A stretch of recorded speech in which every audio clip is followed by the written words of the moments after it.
아니죠.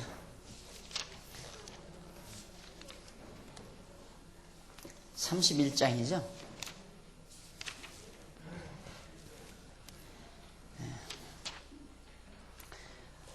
1912페이지 동그라미 안에 1번 사울의 죽음.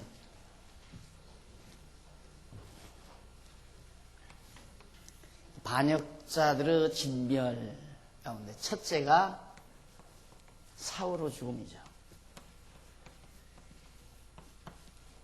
사울의 죽음. 참, 이 사울의 죽음은 굉장한 의미를 우리에게 전해주죠. 31장에서 2장 7절까지. 7절. 하 2장, 이건 상.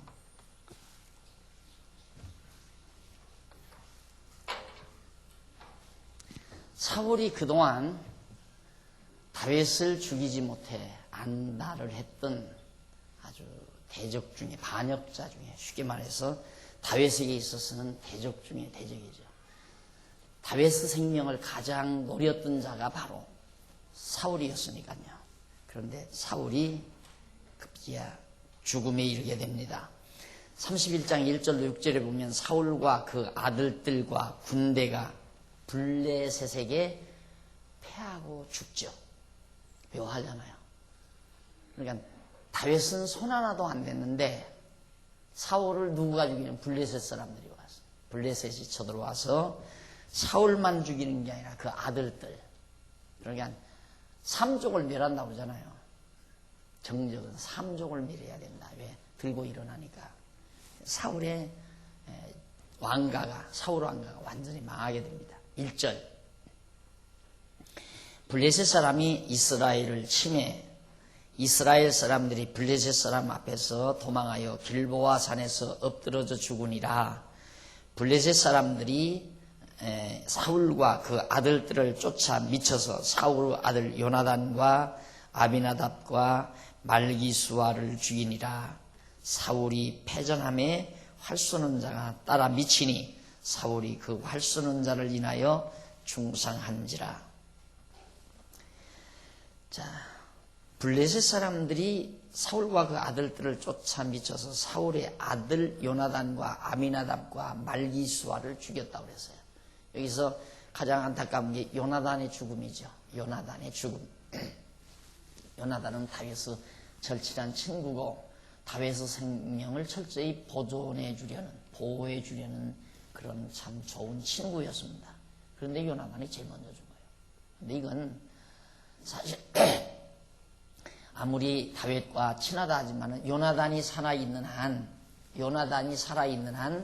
사울을 따르던 베냐민 지파 아닙니까? 그게 베냐민 지파. 지파별로 상당히 갈등이 심하니까요.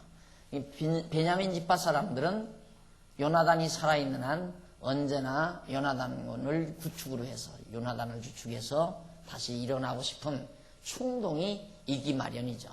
그러니까 하나님께서 깨끗하게 처치해버리는 거예요.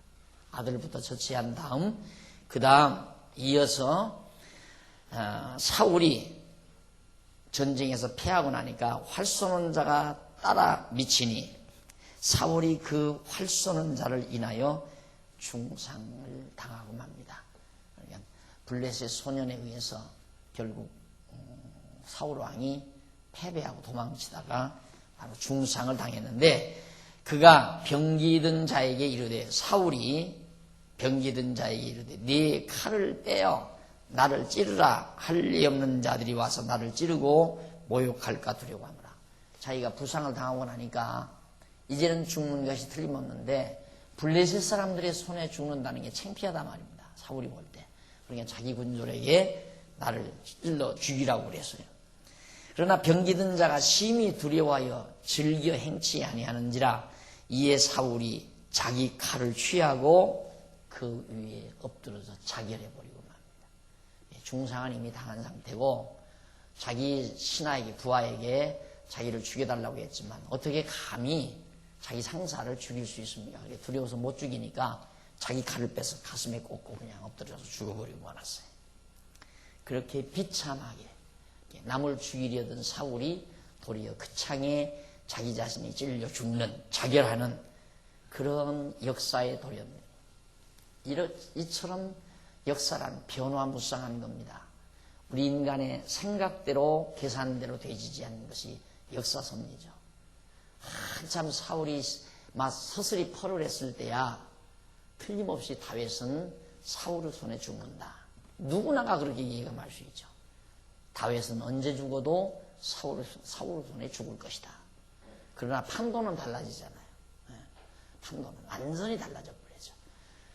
다윗은 전쟁에서 아말렉 군대들을, 아말렉 그 떼강도들을 쳐서 큰 거부가 됐고, 사울은 블레셋 전쟁에서 패해서 결국 자기 아들들이 다 피살당하고 자기는 자결해서 죽어버리고, 그래서 결국 병기든 자가 5절 병기든 자가 사울의 죽음을 보고 자기도 자기 칼 위에 엎드러져 그와 함께 죽으니라. 사울과 그 세 아들과 병기든 자와 그의 모든 사람이 다 그날에 함께 자결하기도 하고 대적에게 피살당하기도 하고, 이렇게 해서 일단은 사울의 죽음이 바로 이 반역자들의 진멸 중에 가장 핵심적인 그런 죽음이었다라고 볼 수가 있습니다.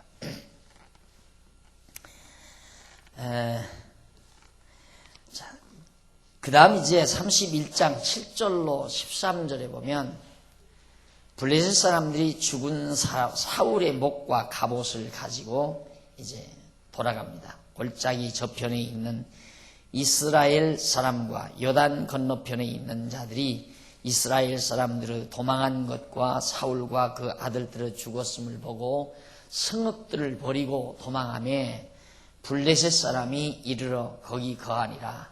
이튿날 블레셋 사람들이 죽은 자를 벗기려 왔다가 사울과 그 세 아들이 길보아 산에서 죽은 것을 보고 사울의 머리를 베고 그 갑옷을 벗기고 자기들의 신당과 백성에게 전파하기 위하여 그것을 블레셋 사람의 땅으로 땅 사방에 보내고 그 갑옷은 아스다로스 집에 두고 그 시체는 벳산 성벽에 못 박음에 길르앗 라베스 거민들이 블레셋 사람들의 사울에게 행한 일을 듣고 모든 장사가 일어나 밤새도록 가서 사울과 그 아들들의 시체를 벳산 성벽에서 취하여 가지고 야베스에 돌아와서 거기서 불사르고 그 뼈를 가져다가 야베스 에셀나무 아래 장사하고 7일을 금식하니라.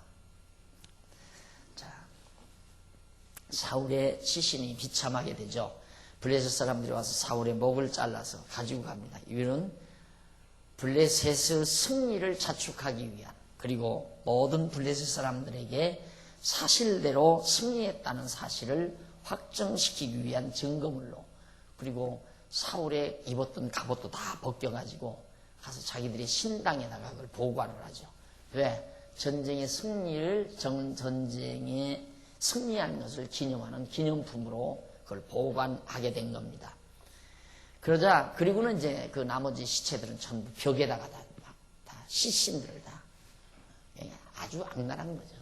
그 소문을 듣고 바로 백성들이 가서 그 시신을 가져다가 다 불태우고, 그래서 편안히 장사를 치룬, 그리고는 7일 동안 금식하면서 왕의 죽음을 애도하는 그런 비참한 결과를 13절까지 해서 우리가 살펴볼 수 있습니다. 이렇게 사울의 군대의 패망, 이것은 다윗의 승리로, 다윗 왕국의 형통을 위한 다윗의 승리와도 맞물려 있는 겁니다. 그러니까 다윗은 싸우지 않고도 승리하잖아요. 다윗은 싸우지 않고도.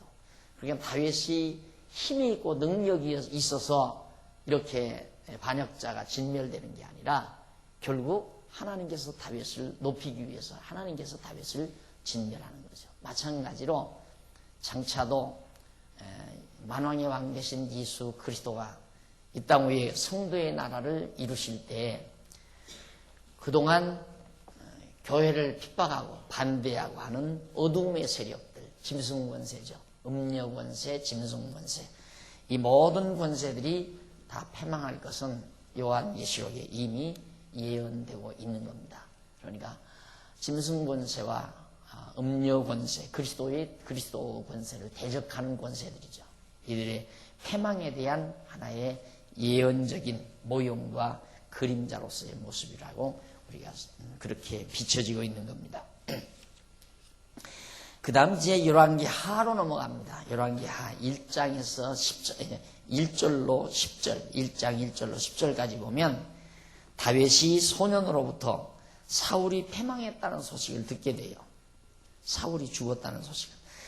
사울의 죽은 후라 다윗이 아말렉 사람을 도륙하고 돌아와서 시글락에서 이틀을 유하더니 전쟁에서 그러니까 떼강도들을 다 물리치고 많은 탈취물을 가지고 돌아와서 축제도 올렸을 거 아닙니까? 그리고 이틀을 딱 유했는데 제3일에 한 사람이 사우르진에서 나왔는데 그 옷은 찢어졌고 머리에는 흙이 있더라. 저가 다윗에게 나와 땅에 엎드러져 절하며 다윗이 저에게 묻되 너는 어디서 왔느냐? 대답하되 이스라엘 진에서 도망하여 왔나이다. 블레셋과 이스라엘이 전쟁하는 가운데서 전쟁통에 도망쳐 왔습니다. 다윗이 가로되 궁금할 거 아닙니까? 다윗도 일이 어떻게 되었느냐? 전쟁 상황이 어떠냐 하고 물은 거예요. 너는 내게 고하라. 저가 대답하되 군사가 전쟁 중에서 도망하기도 하였고 무리 중에 엎드러져 죽은 자도 많았고 사울과 그 아들 요나단도 죽었나이다. 전쟁 상황을 그대로 다윗에게 보고해 줍니다. 그러자 5절 다윗이 자기에게 고하는 소녀에게 묻되 사울과 그 아들 요나단의 죽은 줄을 네가 어떻게 아느냐? 요나단이나 사울이 죽은 걸 네 놈이 어떻게 아느냐? 사실대로 고해라. 그러니까 그에게 고하는 소년이 가로되 내가 우연히 길보아 산에 올라보니 사울이 자기 창을 의지하였고 병거와 기병은 저를 조급히 따르는데 사울이 뒤로 돌이켜 나를 보고 부르시기로 내가 대답하되 내가 여기 있나이다 한즉 내게 이르되 너는 누구냐 하기로 내가 대답하되 나는 아말렉 사람이니이다 한즉 또 내게 이르되 내 목숨이 아직 내게 완전히 있으므로 내가 고통에 들었나니 너는 내 곁에 서서 나를 죽이라 하시기로 저가 엎드러진 후에는 살 수 없는 줄을 내가 알고 그 곁에 서서 죽이고 그 머리에 있는 면류관과 팔에 있는 고기를 고기가 아니라 면류관과 팔에 있는 고리를 벗겨서 내 주께로 가져왔나이다. 면류관하고 팔고리, 이 팔고리를 사울의 팔고리를 가지고 그 증거품을 가지고 다윗에게 온 겁니다. 왕의 면류관도 다윗에게 가지고. 그러니까 바로 이 사람이 이 아말렉 사람이 결국은 이제 이스라엘의 편을 들어서 이스라엘에게 이제 편들어서 이스라엘과 더불어 같이 싸우던 사람인데 블레셋과 같이 싸우던 사람인데 블레셋 사람들에게 찔려 죽기 싫으니까 사울이 이 사람에게 너는 우군이니까 사울의 군대니까 네가 차라리 날 죽여라. 그런데 이제 안 죽였다 이 말입니다. 안 죽였는데 그만 자기가 안 죽이니까 사울이 그냥 자기 칼로 창을 가슴에 대고 엎드려져서 죽어버리고 나니까 이 아말렉 사람이 이제는 못 살겠구나. 칼을 가슴에 대고 엎드려졌으니까 못 살 거 아닙니까? 그래서 면류관 벗기고 팔고리 가지고 다윗에게 그 사실을 보고하러 왔다라고 고백을 한 겁니다. 그 보고를. 그렇게 해서 이제 사무엘하 11절로 16절에 가보면 사울을 죽이고 소식을 전한 소년을 다윗이 처형을 시킵니다. 죽여버려요. 참 묘하죠. 이에 다윗이 자기 옷을 잡아 찢음에 함께 있는 모든 사람도 그리하고 다윗이 왜 자기 옷을 잡아 찢었는가? 사울이 죽었다. 요나단이 죽었다. 이 사실을 듣자 다윗이 괴로웠던 거예요. 그래서 12절 사울과 그 아들 요나단과 여호와의 백성과 이스라엘 족속이 칼에 죽음을 인하여 저녁 때까지 다윗이 슬퍼한 거죠. 슬퍼하며 울며 금식을 했습니다. 13절 다윗이 그 고한 소년에게 묻되 너는 어디 사람이냐? 대답하되 나는 아말렉 사람 곧 외국인의 아들이니이다. 다윗이 저에게 이르되 네가 어찌하여 손을 들어 여호와의 기름 부음 받은 자 죽이기를 두려워하지 아니하느냐? 사실은 죽은 다음에 보고대로라면 사울이 엎드려져서 창을 잡고 엎드려져서 다시는 이제 살지 못할 것 같아서 죽였다고 그랬는데 그걸 다윗이 용납을 하는 거예요. 보편적으로 생각한다면 벼슬 줘야 되잖아요. 벼슬. 왜? 자기 정적을 죽였으니까. 사울이 반역자, 사울이 다윗 왕을 죽이려고 계속하는 사울이 죽음을 정말 기뻐해야 되는데 다윗은 사울의 죽음을 슬퍼하면서 사울에게 창을 던진 창질을 한 그 아말렉 군대를 포상하는 게 아니라 당장 처형에 명하는 거예요. 이것이 시각의 다름입니다. 하나님을 아는 자의 시각과 하나님을 모르는 자의 시각이 하늘과 땅 차이로 다르다 이 말이에요. 그래서 내가 가끔 그래요. 어떻게 하면 하나님의 뜻을 분별을 하느냐 그런 얘기를 묻는 사람들이 있어요. 그럼 가장 간단한 방법은 보편적인 생각을 거꾸로 해라. 그러면 된다. 그렇게 되게 일러주는 경우가 많거든요. 거꾸로 생각이라. 그게 미운 사람은 사랑하는 거고 사랑할 사람을 미워해야 되고 이런 경우가 되는 거죠. 당연하지 않아요. 당연하지. 우리가 지혜를 가지고 보면 다윗은 참 잘한 거죠. 다윗이. 이게 얼마나 아름다운 장면입니까? 정적을 증오하지 아니하고 그 자기 정적을 처단한 군대에게 포상을 내리는 것이 아니라 그 일을 처형시켰다고 하는 것은 훨씬 생각의 폭이 넓다는 것을 알 수가 있죠. 속 좁은 인간 같으면 당장 야! 너 참 잘했다. 그 좋은 금멸루관도 왕의 멸루관도 내가 가지고 오고 그 팔고리도 내가 가지고 왔으니 야 이를 포상을 내리도록 해라 해서 포상을 줄 것이 보편적인 우리들의 감정이고 생각인데 다윗의 생각은 전혀 달랐단 말입니다. 이것이 하나님을 아는 다윗으로서 당연히 가졌어야 될 바른 태도였다라고 볼 수 있습니다. 그래서 다윗이 이제 주의로 너 왜 그 기름 부은 여호와의 기름 부음 받은 자 사울을 죽였느냐고 그를 처형시켰어요. 죽으니라. 16절 다윗이 저에게 이르되 네 피가 네 머리로 돌아갈지어다. 네 입이 네기에 대하여 증거하기를 내가 여호와의 기름 부음 받은 자를 죽였노라 함이니라 하였더라. 이게 벌써 이 바보의 그 사람도 그렇지 않았어도 죽은 자를 왜 자기가 죽을 자를 자기가 왜 죽여요? 이게 이제 감하게 날자 배 떨어진다 하는 식이죠. 하나님이 죽일 자는 죽이게 돼 있어요. 블레셋 군대들을 통해서 이미 죽음에 이르도록 그 자녀들 다 죽였는데 사울을 하나님이 왜 안 죽이겠어요? 그런데 그 아말렉 그 사람을 죽이는 거죠. 근데 이게 이제 다윗으로서는 참 이 보편적인 인간의 생각으로는 가지기 힘든 사울이 죽었다면 얼마나 기쁘겠어요? 안 그래요? 지금 자기 망명생활하고 있는데 야! 이제 나 고국에 돌아가야 된다. 내가 고국에 들어가면 많은 백성들이 사울은 천천히요 다윗은 만만이라고 그렇게 부르는 게 아니라 다윗 만세하고 만세만 부를 거 아닌가? 다 좋아할 거 아니에요. 다 다윗이 너무너무 좋을 거 아니에요. 그런데도 좋아하는 것만이 아니라 좋아하지를 않고 도리어 다윗의 죽음과 그 아들들의 죽음을 슬퍼하는 다윗의 그 깊이 있는 생각, 이것이 지혜자의 생각이었음을 우리가 엿볼 수가 있는 겁니다. 자, 그 다음에 이제 넘어가서 17절로부터 27절, 1장 17절로 27절 보면 다윗이 사울과 요나단을 조상하는 노래를 부릅니다. 조상까지예요. 매우 슬퍼하면서 뭐라고 하는지 한번 그 노래를 한번 살펴보십시다. 17절로 18절 보면 사울왕과 그 아들 요나단의 죽음을 조상하는 노래에 대한 서문이 거기 나와요. 다윗이 이 슬픈 노래로 사울과 그 아들 요나단을 조상하고 명하여 그것을 유다 족속에게 가르치라 하였으니 곧 활 노래라. 야사르 책에 기록되었으되 이스라엘아 하면서 나오죠. 야사르. 근데 거기 보면 활 노래라는 말이 나와요. 활 노래라.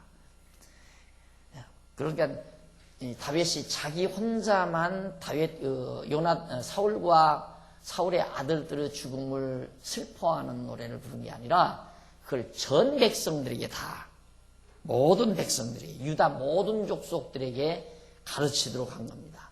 그런데 그게 곧 활노래라고 그랬어요. 근데 그 활노래란 뭔가?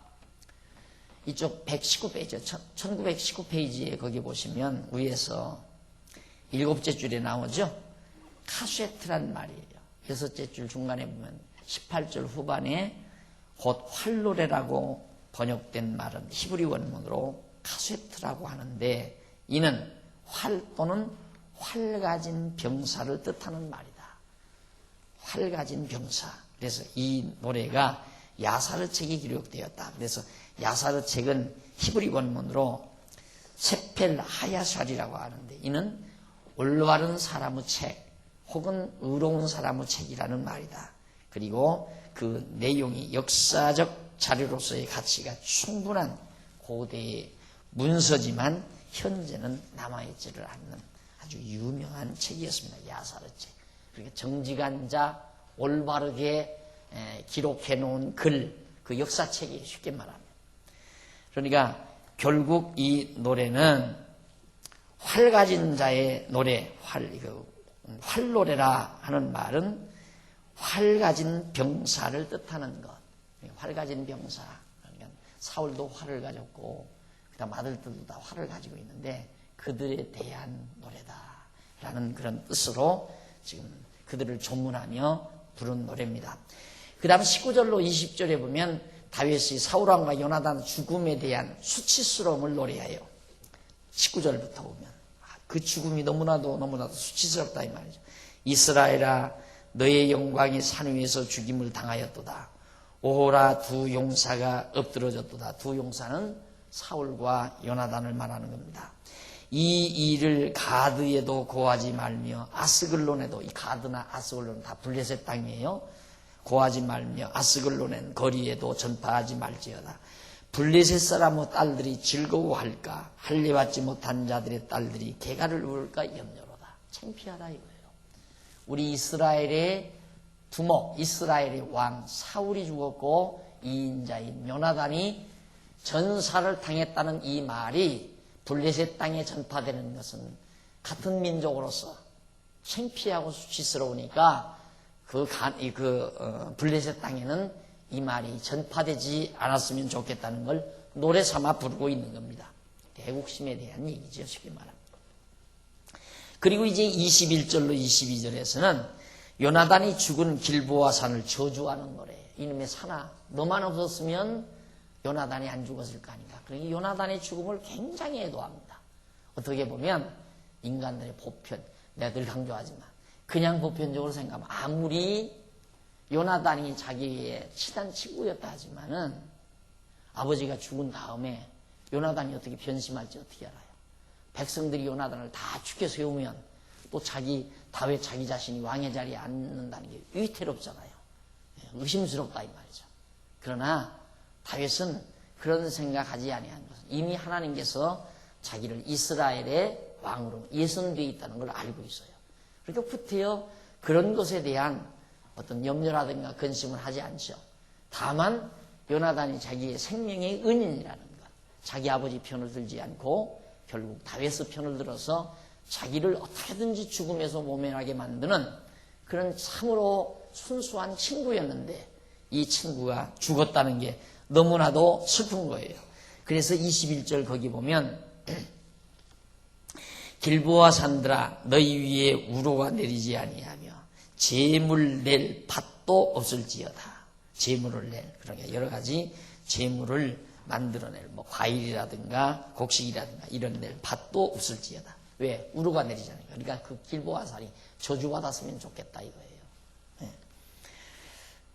그러면서 거기서 두 용사의 방패가 버림바 됨이라. 곧 사울의 방패가 기름 부음을 받지 않음 같이 됨이로다. 왜 길보아 산을 그렇게 저주하는가? 거기서 두 용사 사울과 요나단의 무기들이 버린 바 됐기 때문에 그렇다 이 말이죠. 그 다음 이제 22절에 보면 죽은 자의 피에서 용사의 기름에서 요나단의 활이 물러가지 아니하였으며 사울의 칼이 헛되이 돌아오지 아니하였도다 라는 얘기예요. 그러니까 결국 죽은 자의 피에서 활이 결국 그들을 죽이지 말았어야 되는데 활과 창이 요나단과 사울을 죽였기 때문에 그 길보아 산은 저주스럽다. 이제 이 얘기입니다. 그걸 다윗이 원래 다윗이 시인 아니에요. 시인. 다윗이 참 시인이에요. 그러니까 성경에서 구약 성경에서 가장 시를 많이 쓴 게 다윗이고 솔로몬입니다. 그 부자지간이 상당히 그 시에 능란했어요. 그래서 솔로몬은 이제 잠언, 전도, 아가서 이 세 개가 다 시거든요. 그리고 이제 다윗은 시편에 150편 시 가운데 거의 반 이상이 전부 다윗이 그걸 기록한 겁니다. 다윗이 시인인데 바로 이런 슬픈 장면을 시로 노래하는 장면이 이제 계속 소개되고 있죠. 그 다음 23절로 24절은 다윗이 바로 죽은 사울과 요나단을 추모하는 노래예요. 뭐라고 추모하는지 23절 보십시다. 사울과 요나단이 생전에 사랑스럽고 아름다운 자로니, 자기를 미워하던 사울을, 자기를 죽이려던 사울을 자기는 사랑하는 자였다 이 말입니다. 부럽지 않아요 여러분? 이런 모습 보면 참 부럽지 않아요? 얼마나 마음이 대범했으면 자기를 죽이려고 하는 사울에 대한 사랑을 가지고 있었을까? 대범한 인간의 마음이 대범해서가 아니에요. 하나님을 믿는 다윗이 하나님을 의지하는 그 믿음의 힘이었죠. 어차피 자기는 하나님의 예선에서 왕위에 세울 자인데 왜 사울 왕이 자기를 죽이려 드는가? 그게 안타까운 거예요. 그래서 사정하잖아요. 죽일 곱이 넘어가지고 그 옷자락 비어가지고 보이면서 왜 벼룩이 같은 나를 왕께서 그렇게 채통 없이 쫓아다닙니까? 이 말이에요. 제발 그러지 마십시오. 그래서 그만큼 요나단도 사랑하고 사울도 자기가 사랑스럽고 아름다운 자로니 죽을 때에도 서로 떠나지 아니하였도다. 요나단이 그러니까 사울과 요나단이 생전에 사랑스럽고 아름다운 자로니 두 부부 사이도 좋았죠. 사실 이제 부자 사이도 좋았는데 죽을 때까지도 둘이 같이 거기서 죽었다 이 말이에요. 저희는 독수리보다 빠르고 사자보다 강하였도다. 아주 민첩하고 빠르고 강한 그런 장군들이었는데 이스라엘 딸들아 사울을 슬퍼하여 울지어다. 이 다윗의 심히 슬픈 거예요. 사울의 죽음이. 사랑했으니까 자기도. 그러니까 사울도 요나단도 다 부자지간인데 둘이만 사랑한 게 아니라 자기도 사울을 사랑했고 요나단도 자기를 사랑했고 자기도 요나단이나 사울을 사랑하고 그래서 그들의 죽음이 마냥 슬픈 겁니다. 저가 붉은 옷으로 너희에게 화려하게 입혔고 금놀이개를 너희 옷에 채웠도다. 우리 인간 심리가 보십시오. 만약에 사울이 죽었는데 그 사울의 죽음을 누가 옆에서 술쩍대고 웃다 하십시다. 그냥 상식적인 인간은 미울 거예요. 사울이 죽었는데 네가 왜 우느냐 이거야. 너는 내 편이 아니구나. 이게 인간이 가지고 있는 보편적인 심사입니다. 예를 들면 누가 지금 막 나를 늘 괴롭히는 자가 딱 망했다. 그럴 때 나는 기분 좋다 이거야. 나한테 그러더니만 참 망했다 그러는데 옆에서 있다가 안 됐다. 그 망해서 어떻게 해 그지? 그러면 은근히 그 사람 미울 거 아니에요. 그게 보편적인 사람의 문드러지고 부패되고 타락되고 썩어빠진 그런 심사라고 말이에요. 근데 다윗은 울으라 이 말이에요. 슬퍼하라. 사울과 요나단의 죽음을 모든 백성들아 슬퍼하라 이 말이에요. 이게 난 늘 강조하지만 이게 이상이 아니에요. 이게 특제로 특별히 조성된 인간이 아니에요. 다윗도 우리나 똑같은 인간이에요. 그렇기 때문에 다윗이 믿는 하나님 여호와 우리도 믿고 산다면 우리도 그렇게 될 수가 있다는 얘기예요. 가능성이 충분히 있다 이 말이에요. 다윗이 위대해서가 그렇게 되는 게 아니거든요. 다윗을 다윗되게 만드신 하나님이 위대해서 그렇죠. 그러니까 다윗은 강자예요. 사람이 보기에는 약한 자 같이 도망다니니까 약한 자 같지만 다윗으로서는 사망이 음침한 골짜기로 다닐지라도 내가 두려워하지 아니하면 여호와께서 나와 함께 계십니다. 이 강함이 다윗에게 늘 있다 이 말입니다. 그래서 사도 바울도 그 말해 나 약할 때 그리스도가 내 안에서 강하다. 이게 신앙인이 가지는 자태입니다. 사람들 보기에 돈도 없고 벼슬도 없고 권력도 없고 빽도 없고 나약한 자 같지만은 하나님이 나와 함께 하신다는 이 믿음만 강하게 가지고 있다면 사람들 보기에는 약한 자 같으나 강한 자로다. 바울이 그 고백하잖아요. 내가 가난한 자 같으나 부요한 자고 약한 자 같으나 강한 자다. 이 고백은 진심에서 나오는 고백입니다. 우리 신앙인들이 그런 자태가 아름답고 정말 귀하다는 얘기죠. 자, 그래서 조상을 하면서 그렇게 백성들에게 슬퍼하라, 울으라 이 말이에요. 그런 자가 독수리보다 빠르고 사자보다 강한 자가 죽었다 이 말이에요. 그러면서 24절 이스라엘의 딸들아, 이스라엘 모든 백성들아, 사울을 슬퍼하며 울지어다. 저가 붉은 옷으로 너희에게 화려하게 입혔고 금놀이개를 너희 옷에 채웠도다. 오라 두 용사가 전쟁 중에 엎드러졌도다. 요나단이 너희 산 위에서 죽임을 당하였도다 하면서 계속 바로 이 요나단과 사울과 요나단의 죽음을 애도하는 장면이 계속되고 25절로 27절로 역시 죽음에 대한 죽음을 애도하는 노래가 계속됩니다. 26절 내 형 요나단이여 내가 그대를 애통하면 그대는 내게 심히 아름다움이라. 너무도 아름다운 자였다. 너는 그대가 나를 사랑함이 기이하여 여인의 사랑보다 승하였도다. 요나단이 다윗 자기를 사랑하는 것이 한 여인이 자기를 사랑하는 것보다 더 놀라웠고 아름다웠다. 그러니 내가 너희 죽음을 어찌 슬퍼하지 않겠느냐. 오라 두 용사가 엎드러졌으며 싸우는 병사가 망하였도다 하였더라. 여러분 아직도 예를 들어서 남이 잘 되는 거 보면 배 아프거들랑 아이고 나는 성도대학 아직 졸업하지 말아야 되겠다 이 생각을 하는 게 좋습니다. 예? 진짜예요. 남이 이번에 그 집은 땅 사는 게 막 땅값이 올라갔는데 그러면 밥맛이 떨어지거들랑 아이고 성도대학 한번 내가 더 재수를 해야 되겠다 이래야 된다 이 말이에요. 이 정도 되면 성도대학 졸업생이 되는데 다윗처럼만 되면 다윗만큼만 돼도 또 요나단도 얼마나 위대한 사람입니까? 자기 아버지 편들지 않고 하나님의 뜻을 깨닫고 10번이라도 아버지가 다윗을 죽이려는 걸 만류하고 거기서 정말 다윗의 편을 들어서 다윗의 생명을 지켜주려 했던 요나단의 사랑, 그 우정은 아름다운 우정이었습니다. 그러니까 우정도 마찬가지예요. 보편적으로 헬라 사람들이 사랑을 셋으로 구분하죠. 신의, 정의, 그 다음 이제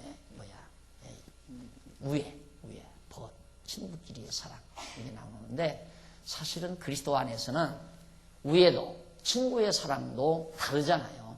요나단과 다윗 사이의 벗의 친구로서의 사랑 다르잖아요. 근데 친구로서의 사랑만이 다른 게 아니에요. 부부에도 맞아요. 정애라는 게 부부인데 남녀 간의 사랑인데 부부끼리 사랑도 하나님 여호와를 알고 사랑하는 사랑은 그냥 하나님을 모르고 사랑하는 사랑하고는 질이 다르잖아요. 질이. 그러니까 우정이나 정애나 애정이나 그 다음 로고스 즉 하나님의 사랑이나 모두가 다 하나님을 아는 가운데서 가능한 거죠. 아름다운 것들입니다. 그래서 요나단과 다윗과의 우애 역시 하나님을 전제로 한 사랑이었기에 이처럼 아름다웠다 하는 사실입니다. 자, 이렇게 노래를 오라 두 용사가 엎드러졌으며 싸우는 경기가 망하였도다 하면서 슬퍼하는 다윗의 애도의 노래를 우리가 지금 살펴봤습니다. 그 다음 2장 1절로 4장 상반절까지 보면요, 거기는 다윗이 여호와의 명령을 따라 헤브론에서 왕위에 오르게 되죠. 당연하잖아요. 사울이 죽으니까 다윗이 이제 왕위에 오르죠. 이게 다 하나님의 섭리와 경륜 속에 이루어지는 거 아닙니까? 그대로 다 계획대로. 자, 그 후에 다윗이 여호와께 물어 가로되 내가 유다 한 성으로 올라가리이까 여호와께서 가라사대 올라가라. 다윗이 가로되 어디로 가리이까 가라사대 헤브론으로 갈지니라. 다윗이 그 두 아내 이스라엘 여인 아히노암과 갈멜 사람 나바르 아내 되었던 아비가일을 데리고 그리로 올라갈 때 또 자기와 함께한 종자들과 그들의 권속들을 다 데리고 올라가서 헤브론 각 성에 거하게 하니라. 유다 사람들이 와서 거기서 다윗에게 기름을 부어 유다 족속의 왕을 삼았더라. 그동안까지는 베냐민족 속에서 나온 사울이 왕이 됐대거든요. 그러니까 이제 사울도 죽었고 그 아들도 다 죽었으니까 공백 상태 아니에요. 완전히 과도기죠. 과도정도. 왕이 없으니까. 그때 이제 다윗이 블레셋에서 망명 생활하다가 하나님께 내가 유다로 올라가는 거 어떻습니까? 올라가라. 어디로 가랍니까? 헤브론으로 가라. 그래서 다윗이 이제 다 자기 군졸들, 그 부하들을 다 데리고 또 권속들을 데리고 유다 땅으로 가서 유다 족속이 사는 곳으로 가서 헤브론으로 가가지고 각 도성에 그 자기를 따르는 무리들도 다 거처하게 했습니다.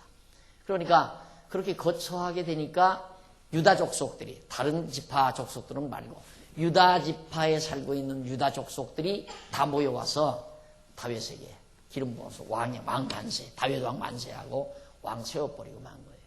그래서 그 당시에 처음 다윗이 왕이 될 때에는 12지파 중에 유다 지파의 왕이 된 거예요. 유다 지파만의 왕이. 이것이 바로 4장 상반절에 기록이 되어 있는 겁니다. 이는 물론 하나님께서 언약대로 유다 지파 자손 다윗 왕가가 세워지는 귀한 그런 순간이죠. 유다 지파 다윗 왕가.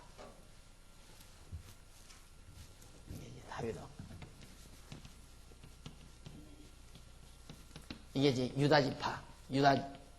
유다 지파에서 다윗 왕가가 처음으로 이제 사울이 죽으면서 나타나는, 결국 하나님의 뜻이, 하나님의 계획이 실현이 된 겁니다.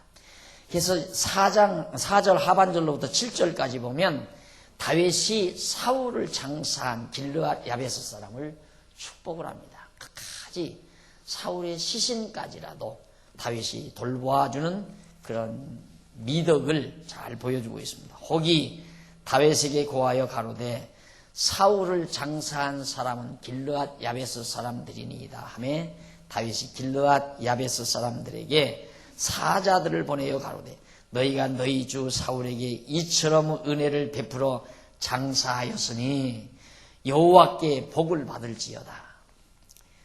사울을 장사했다면 보편적으로는 거듭 말씀드리지만 보편적으로 얼마나 속이 상하겠어요.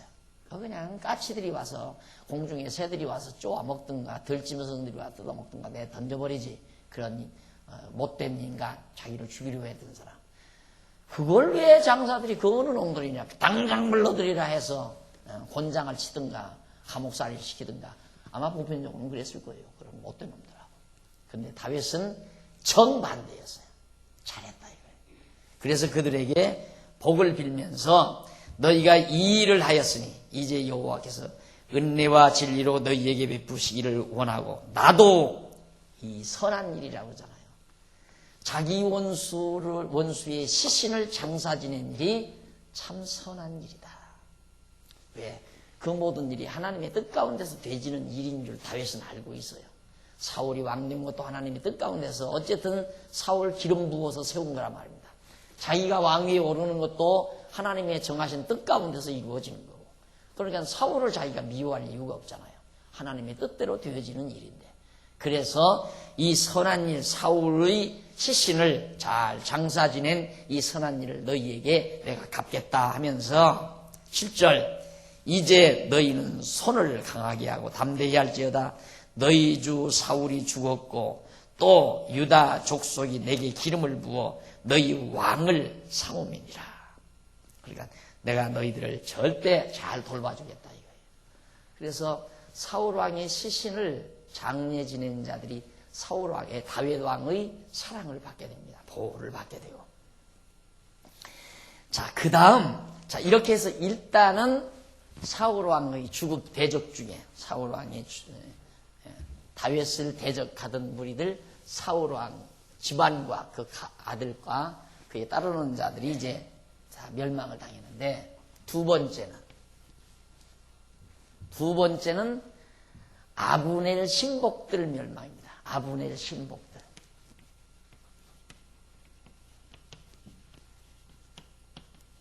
멸망. 이 아브넬이 누구냐면 사울의 군장이에요. 사울의 군장. 그러니 사울의 뜻을 따라서 아브넬이 얼마나 다윗을 죽이려고 했겠어요. 항상 다윗과 동행하면서. 이 아브넬이 다윗의 반동자거든요. 반역자. 다윗을 반대하는. 그러면 우리가 볼 때는 다윗이 이제 왕 됐으니까 아브넬 붙들어다가 다윗이 죽이는 게 마땅찮아요. 당연히 다윗이 죽여야잖아요. 그런데 그게 안 돼요. 내가 이 내용을 이렇게 보면서 참 하나님이 너무너무 다윗을 사랑한다. 그래서 원수 갚는 것이 내게 있는 게 아니다. 우리는 원수를 내가 갚으려고 하잖아요. 내가 미운 사람 내가 어떻게든지 방해하고 내가 어떻게든지 그 사람을 죽이고 망하게 하고 그런 심사가 우리 인간에게 누구에게나 다 있다 이거예요. 그런데 이런 말씀을 자꾸 확인하면서 그 하나님이 하시는 일을 깨닫게 되면 그 말씀의 힘이 그런 마음을 자꾸 제거시키는 거예요. 그래서 마음에 평안함이 오는 거죠. 자꾸 사람이 미운 사람이 많은 것처럼 불쌍한 사람 없어요. 내가 교회도 아이고 저거 보기 싫어서 내가 교회 다니기 싫다니까 그런 사람 많아요. 나 그 교회 안 가. 왜 안 가냐니까 그 아무개 보기 싫어. 나 그 교회 안 간다. 잘난 사람이에요 그 사람. 그 얼마나 바보 같은 사람이에요. 그러니까 남을 미워하는 사람이 불쌍한 사람이에요. 그 속이 남을 미워한다는 건 그 속이 시커멓다는 얘기거든요. 다 지금 썩어 들어간단 말이에요. 미워하면 속 상하잖아요. 그리고 우리말이 난 참 좋다고 생각해요. 속 상한다. 속 상한다. 이걸 이제 붙이면 속상한다. 이 말이에요. 속상한다. 이 속이란 우리 속. 대장, 소장, 간장, 비장이에요. 오장, 육부 이게 소 아니에요. 상한다? 썩어 들어간다. 이거 썩어 들어간다. 참 표현이 너무너무 좋아요. 속상하면 안 돼요. 그게 암이에요. 암. 속이 썩어 들어가는 것을 암이라고 그래요. 남 미워하면 속상하죠. 안 그래요? 욕심 부리면 속상하고. 속상하면 안 돼요. 절대. 내가 이렇게 속상하지 말라고 강조한다고 안 되는 건 아니잖아요. 암만 강조해도 미운 걸 어떻게 해요? 미운 걸 어떻게 해요? 그래 미워해라. 미워해라. 뭐는 미워해 미워하기를. 그래 꼭 서로 등지고 시기하고 질투하고 네 잘났냐 내 잘났냐 이러고 살고. 진짜 전 목회하면서 별거 다 경험해요. 꽤 점잖하고 꽤 정말 좀 어른스럽고 좀 됨직하다 필요 없어요. 그 시기, 질투, 증오 이거 발동하면요 별 볼 일 없더라니까.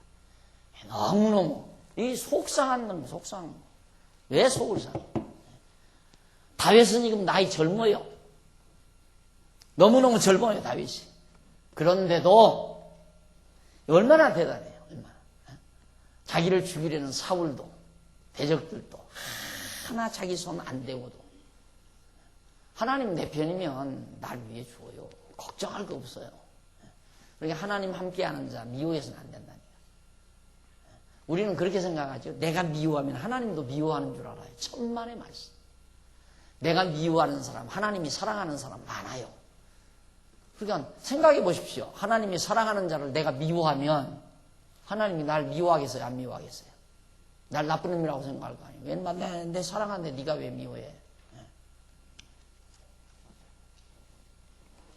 보십시다. 어떻게 이 아브넬하고 군장 아브넬하고 그 신하들이 어떻게 멸망당하나 보십시다. 8절로 11절. 사울의 군장 네리의 아들 아브넬이 이미 사울의 아들 이스보셋을 데리고 이 아브넬 녀석이 사울의 아들 가운데 요나단만 있는 게 아니라 이스보셋이라고 하는 그 지체부자 요아의 하나가 있어요. 이스보셋이라고 하는 아들이 하나가. 이스보셋을 데리고 마하나임으로 건너가서 길르앗과 아술과 이스라엘과 에브라임과 베냐민과 온 이스라엘의 왕을 삼았어요. 반동군자네, 완전히. 여기 이제 요 아브넬이 자기가 군장이니까 차마 저 자신이 왕은 안 되고 사울의 아들 가운데 못난이 이스보셋이라는 아들 하나가 있으니까 그걸 이제 명분 삼아가지고 그냥 왕의 자리에 앉혀놓고 지가 권좌 누리려고 하는 거죠. 이미 유다 지파에서는 다윗이 이제 왕 위에 올라앉았는데, 오르게 되는데, 아브넬은 이제 사울의 아들, 이스보셋 하나 겨우 남아있는 거, 그거 하나를 붙들고, 이제 만세.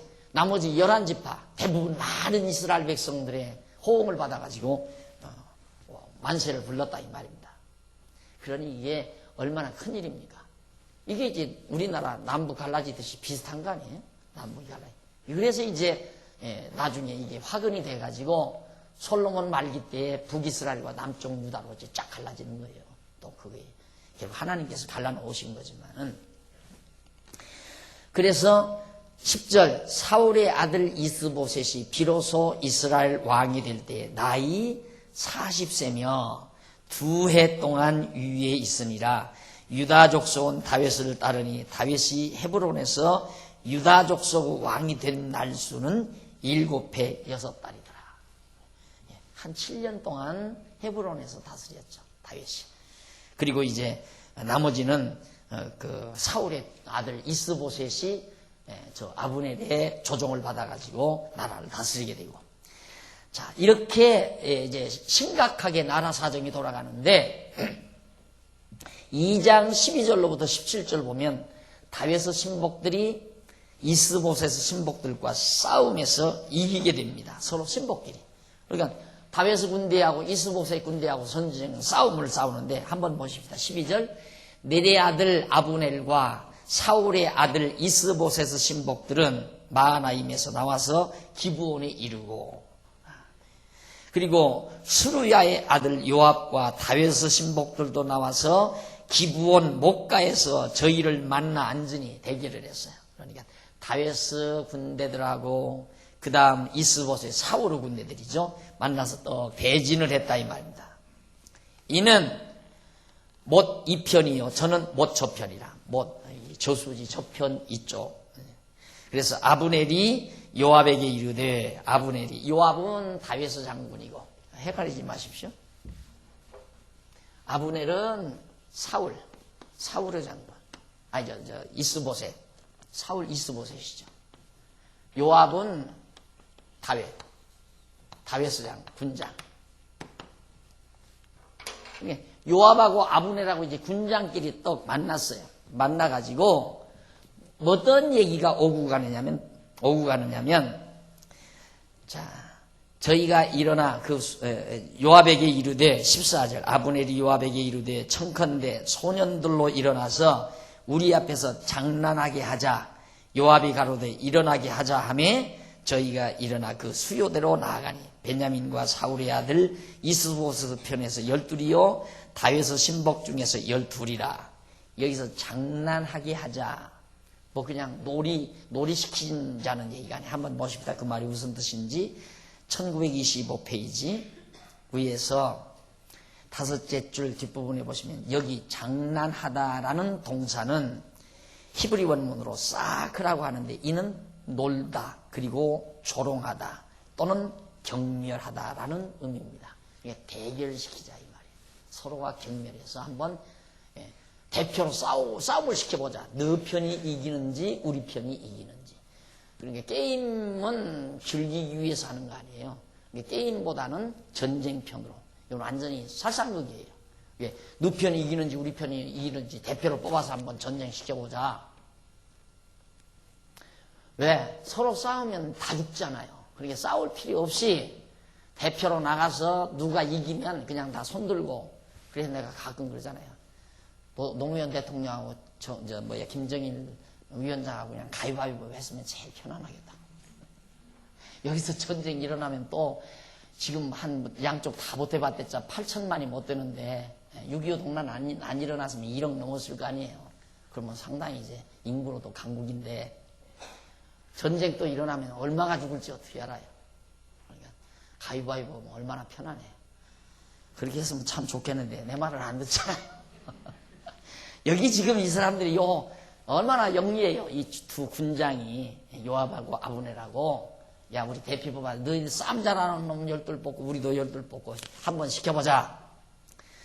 그렇게 해서 각기 적수의 머리를 잡고 칼로 적수의 옆구리를 찌르게 하며 이게 장난이에요? 네? 이게 장난이냐 이 말이에요.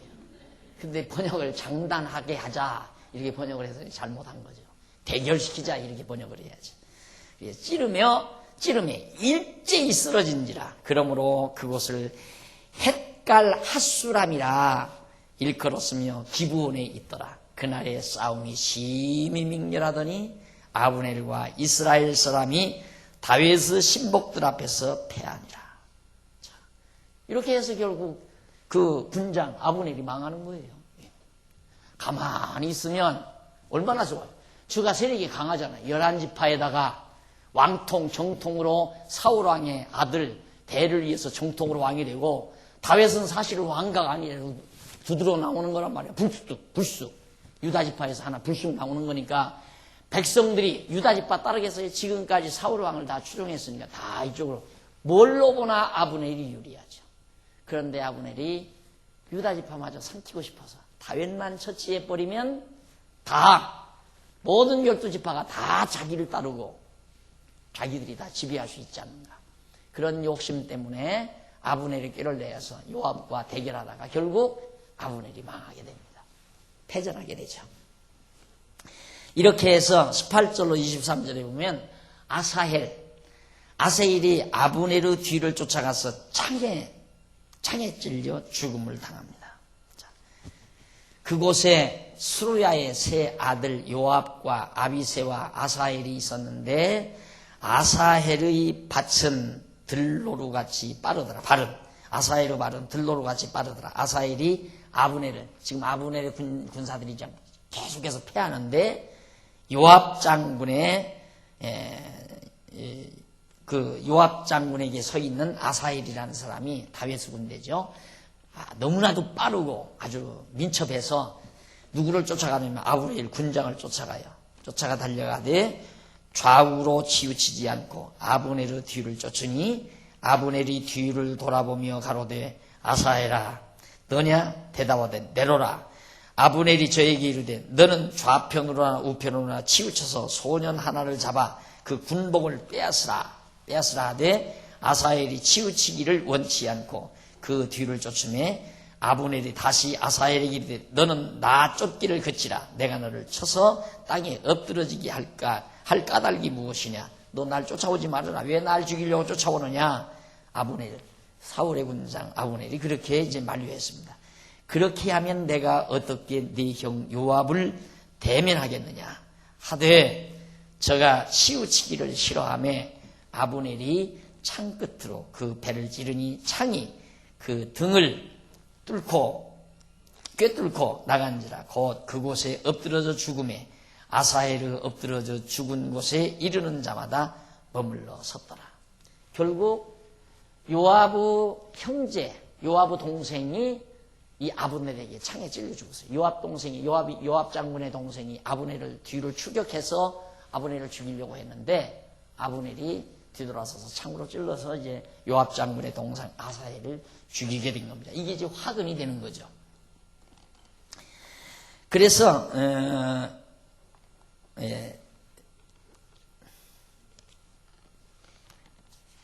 24절로 29절 그 밑에 24절로 29절 보면 요압이 아브네르 뒤를 쫓다가 싸움을 그치기로 서로 합니다.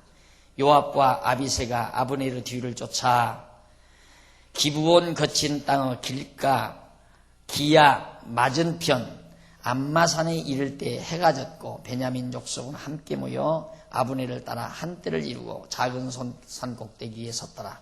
전쟁이 치열하게 벌어지다가 해가 져서 어느 지역에 머물러 섰습니다. 그런데 아브넬이 요압에게 제안을 했어요. 큰 소리로 저쪽 건너편에서 오는 요압을 향해서 아브넬이 외쳐가로되 칼이 영영이 사람을 상하겠느냐, 이렇게 칼로 계속해서 사람 죽이겠느냐, 마침내 참혹한 일이 생길 줄을 알지 못하느냐, 이렇게 하다가는 우리 정말 서로 비참한 일을 맞게 된다. 네가 언제나 무리에게 그 형제족 길을 그치라 명하겠느냐. 너 요압아, 언제 나와 내 무리들을, 이제 요압이죠, 아브넬이 하는 말이에요, 우리 따르는 것을 그치라 그렇게 명할 것이냐.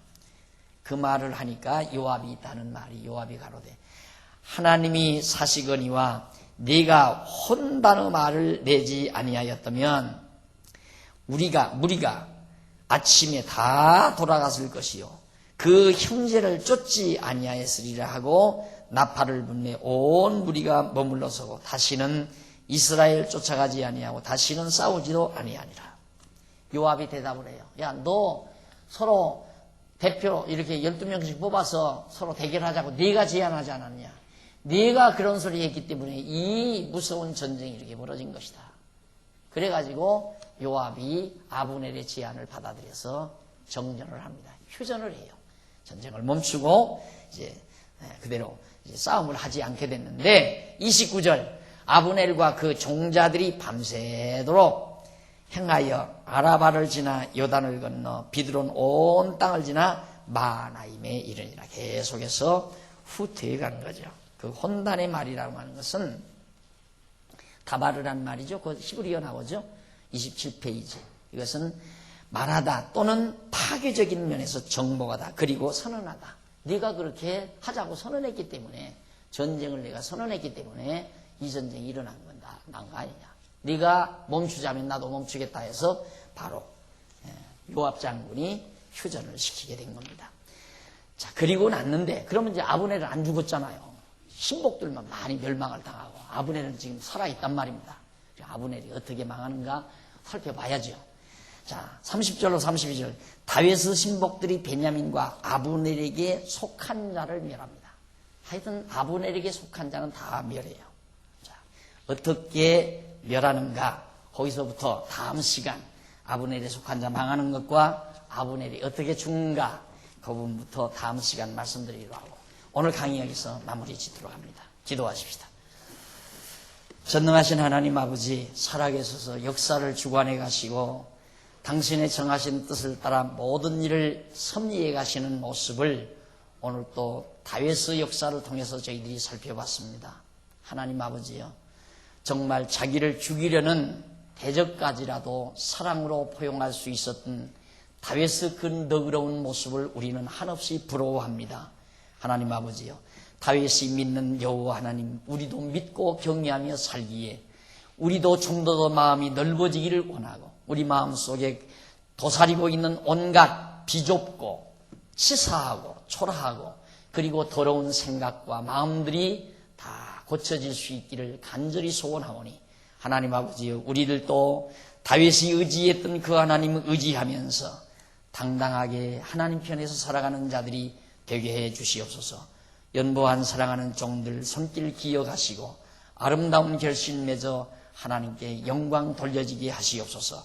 예수님의 이름으로 기도드립니다. 아멘.